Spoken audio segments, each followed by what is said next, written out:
The Secret of the Stones. Chapter 1. Holiday Time. Laura and Max are twins. They live in London with their mum and dad. They always have interesting adventures on holiday. They visit different cities and countries. This summer, they are going to stay in a small cottage in the country. The cottage is in a village called Stonecross, near Salisbury. Max and Laura aren't very happy. Boring, says Max. He looks at the map. The cottage is in the middle of a field. What can we do in the middle of a field? Why are we going there? Asks Laura. Their dad is very tired. He says he wants to relax and to sleep a lot. Their mum loves the country. She wants to walk and paint. It is a very beautiful part of England, she says, full of culture, tradition, mystery. Mystery? Say Max and Laura together. Mystery. Okay, let's go. Chapter 2. Stonecross. The next day, Uncle Stephen and Auntie Barbara arrive. They have lots of suitcases. This year, the two families are going on holiday together. Mum drives her car. Dad sleeps. Dad always sleeps. Uncle Stephen and Auntie Barbara follow in their slow, old car. 2 hours later, they arrive at Stonecross and find their cottage in the middle of a field. There are green hills, beautiful cottages, flowers, sheep, and cows everywhere. It's lovely, say Max and Laura. It's perfect, say Mum and Auntie Barbara. Dad says nothing. He is sleeping in the car. What do you think, Stephen? Do you like it? Uncle Stephen doesn't answer. He is looking into the distance. His eyes are very black and strange. What's the matter, Stephen? Asks Auntie Barbara. Don't you like the cottage? Yes. It's wonderful, he says. Come on everyone. Let's take these suitcases inside. Wake up, Andrew. Dad wakes up. What? Oh, where are we? We're here at Stonecross. Come and help. We must take the suitcases into the cottage. They take the suitcases and go inside, but Uncle Stephen waits. He wants to talk to his wife. Barbara, I must tell you something, he says. His voice is very serious. This place. Yes, darling.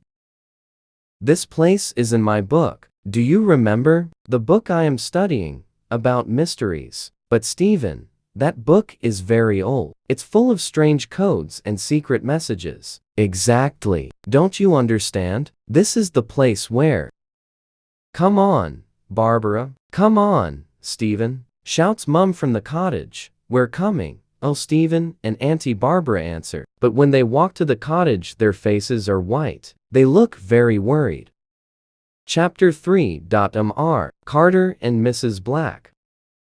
The cottage is big. There are 4 bedrooms and 2 bathrooms upstairs. Downstairs there is a big kitchen, a living room, and a study. Uncle Stephen wants to use the study. He must finish some work during the holiday. Uncle Stephen is a historian. What does Uncle Stephen do exactly? Laura asks. Her mother replies, he studies history. Max is confused. But I study history too, at school, but it's not my job. Yes, but Uncle Stephen writes books about history. He thinks about history. For example, asks Laura. Well, replies, for example, the mystery of Stonehenge. So, what about Stonehenge? What is its mystery? No one really knows. Asked Uncle Stephen. Tomorrow we can go to see it. Suddenly, there is a knock at the door. Mum opens it, and an old man comes in. He has white hair and an angry face. My name's Carter, he says in an angry voice. I look after this cottage. Is everything okay? There is wood for the fire in the garden. There are sheets and pillows upstairs. Now Mum remembers. Yes, Mr. Carter is the caretaker. He looks after the cottage when no one is staying in it. Thank you, Mr. Carter. It's very kind of you. But we have no problems. Our Carter wants a problem to solve, so he is not very happy. He goes to the door. Then he stops suddenly, turns around and looks at them. Mrs. Black is coming, he says. Mrs. Black is coming soon. Be careful. He opens the door and goes out. What? Asks Mum. Who is Mrs. Black? Asks Max. And why be careful? Is she dangerous? asks Auntie Barbara. Probably a witch from Stonehenge, says Laura. Everyone laughs. Don't talk about things you don't understand, says Uncle Stephen. There is another knock at the door. They all stop. There is silence in the room. Max opens the door. No one speaks. Hello everyone, says a happy voice. A woman comes into the cottage. She is quite old, fat. She is pretty. She has blue eyes, silver earrings, and a big pink face. Hello, my name's Mrs. Black. Mrs. Black is a housekeeper. She helps with the cooking and cleaning. When a family comes for a holiday in the cottage, she helps them. She lives in a different cottage in the village with her son. Mrs. Black is very nice, and they start to relax. Later, they eat a big dinner and then say goodbye to their new friend, the housekeeper. They are very tired, and soon everyone is sleeping. Everyone but Uncle Stephen. He can't sleep because he is thinking about the book he is studying. Chapter 4. Laura and Max explore the village. On the morning, Laura and Max decide to explore the small village of Stonecross. Bye. Have a nice time. Come home for lunch at 1 o'clock, says their mother. In the square, there is a post office, a baker's, a greengrocer's, a newsagent's, and some other small shops. Let's buy something to drink in this newsagent's, says Max. It's very hot. A woman is working in the shop. They say, good morning, and smile at the woman, but she does not smile at them. She looks at the twins with cold eyes. You two aren't from Stonecross. What do you want? The woman is not very friendly. 2 cans of Coke please, says Max. 1, 60 pounds. She gives them 2 cans of Coke, and they give her the money. The woman's cold eyes do not change. Tourists don't usually come to Stonecross, she says. Her voice is cold too. It's not a good idea, remember that. Yes. Okay, thank you. Goodbye, says Laura. They run out of the shop very quickly. In the square, the sun is shining. Everything is normal again.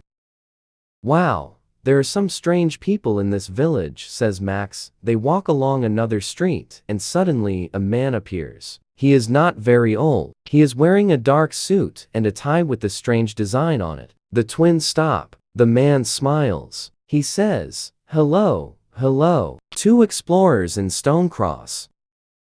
Are you on holiday? Are you having a nice time? Yes, thank you, replies Laura. My name's Martin Knight. What are your names? Max and Laura Morell, they say together. Sometimes twins understand what the other is thinking. Sometimes they speak together. Morell. Is your father the famous historian, Stephen Morell? No, he's our uncle, not our father. He's on holiday with us in Stonecross. Do you know him? The man doesn't answer Max's question. I see, Stephen Morell is here in Stonecross. Very interesting.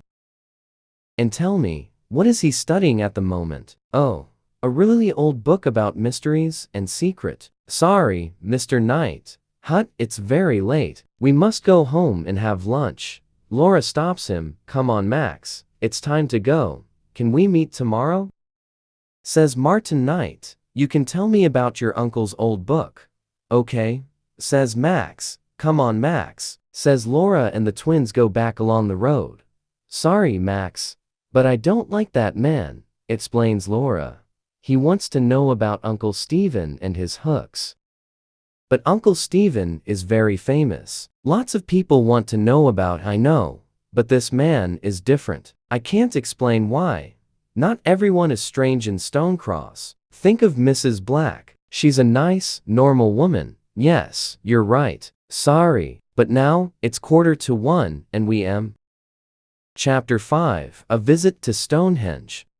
When the twins get home, everyone is waiting for them. Mrs. Black is there too. What do you think of our little village? She asks. The village is lovely.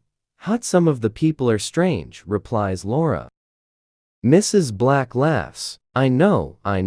Don't worry about the people. They don't see many tourists. Not many people come to Stonecross. Are you ready to go to Stonehenge this afternoon? Asks Auntie Barbara.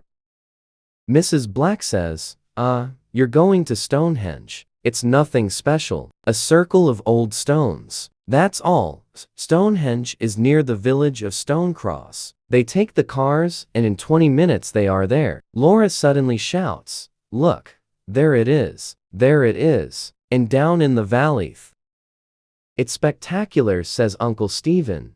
"It's incredible," says Mum. "It's magnificent," says Annie Barbara. "Wow," says Laura. "It's not very big," says Max. "Shut up, Max," says everyone. "Andrew, what do you think? Do you like Stonehenge, Andrew?"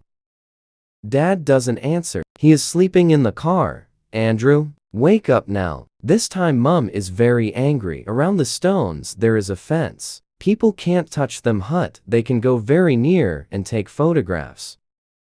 "Let's get an audio guide," suggests Mum. "You listen, and it tells you the story of Stonehenge." Everyone gets an audio guide, and they start to walk around the enormous stone circle. Uncle Stephen walks in the opposite direction and looks at his old book of mysteries. He reads something and then looks at the stones. Then he walks away. He looks at the hills and the trees near the stones.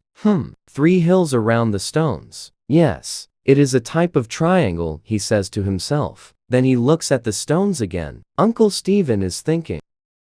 Half an hour later the others return. "Stonehenge is fantastic," they say, but Uncle Stephen is not listening. He is reading his book again and looking at the stones and the hills around them. "Time for something to drink," says Mom. They all walk to the small cafe near the tourist shop. "Come on, Stephen, are you coming with us?" Finally, Uncle Stephen puts his book in his bag and follows the others. Chapter 6: A Thief. The family finally gets back to the cottage. Everyone is very happy, but they are also tired. The sun is shining, and everything seems in perfect order. They park the cars and go to the cottage. "That's strange," says Dad. "I can't move the key. I can't open the door." "Let's try the other door," Mum says. They walk to the small door at the back of the cottage. Suddenly, everyone stops. The door is open. "Impossible," says Laura. "Only Mrs. Black has got a key." Mum and Auntie Barbara scream. "Thieves," they say. Inside the cottage there is chaos. The cupboards are empty, the drawers are open, and things are on the floor. "Money," says Dad. "My jewelry," says Mum. Uncle Stephen says, "What's missing? We must phone the police." They look in all the rooms, but nothing is missing. "Look, our money is here." "The thief doesn't want money," says Dad happily. "And look, my jewelry is here." "He doesn't want my diamond ring," says Mum. "Soy. What is interesting for a thief here?" asks Max. Uncle Stephen's face is very serious. "I think I know the answer to that question. This is what the thief wants," he says, and takes the Book of Mysteries from his bag. "That old book." "But why?" asks Max. "I am studying the mystery of Stonehenge. Some people think that it is an ancient computer," Uncle Stephen explains. "I don't understand," says Laura. "Ancient people understand lots of things that we don't understand now. Things about the stars, about energy, mathematics, and communication. We think that Stonehenge is an enormous computer. It connects information to other ancient computers around the world." "Like the pyramids?" says Laura excitedly. "Exactly. Perhaps these computers communicate with spacemen too." "Wow," says Max. Uncle Stephen continues, "My old book of mysteries has a secret code, but there is a symbol I don't understand. I want to understand the symbol because I want tea. This computer can be very dangerous because bad people can use the information. We must protect the book. Do you understand?" "Yes," they all reply. "Now, let's tidy the house. Everyone must keep their eyes and ears open." "Yes," they all reply. The twins are tidying the house. Suddenly, Laura stops and says, "Max, look, what do you think this is?" She gives her brother a small silver object. It is round with a triangle and a strange cross in the middle. It's got a pin at the back. "It's a brooch." "Yes, perhaps it belongs to the thief. Let's give it to Uncle Stephen." They tell their uncle the story, and he looks at the small object. He puts it in his desk, and his face is serious. He doesn't say anything. Max and Laura go into the living room. "There's something strange about that object, Laura," says Max. I know that symbol. Yes, says Laura, too. I recognize it, but where from? Chapter 7, A Noisy Night. At 7 o'clock Mrs. Black arrives. She helps cook the dinner and listens to the story. Terrible, she says. Every summer, there are thieves in Stonecross. They know there are lots of tourists, you see. But you say that tourists don't come here, answers Laura. Ah, yes. Well. Some summers there are a lot, some summers there aren't a lot. Suddenly, a telephone rings. It is Mrs. Black's mobile phone. Excuse me, she says and smiles at everyone. She goes to the hall and speaks in a soft voice. Yes, okay, don't worry.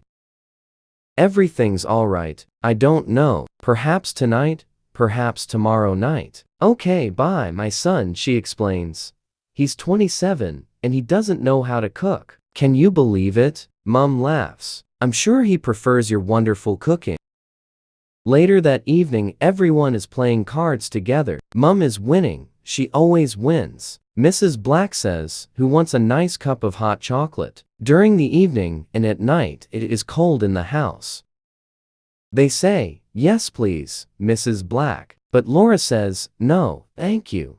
The housekeeper seems offended. Why not? She asks angrily. Hot chocolate helps you sleep. I can sleep with no problems, thank you, replies Laura. Mrs. Black is not very happy, but goes to the kitchen to make hot chocolate for the others. It is creamy, chocolatey and delicious.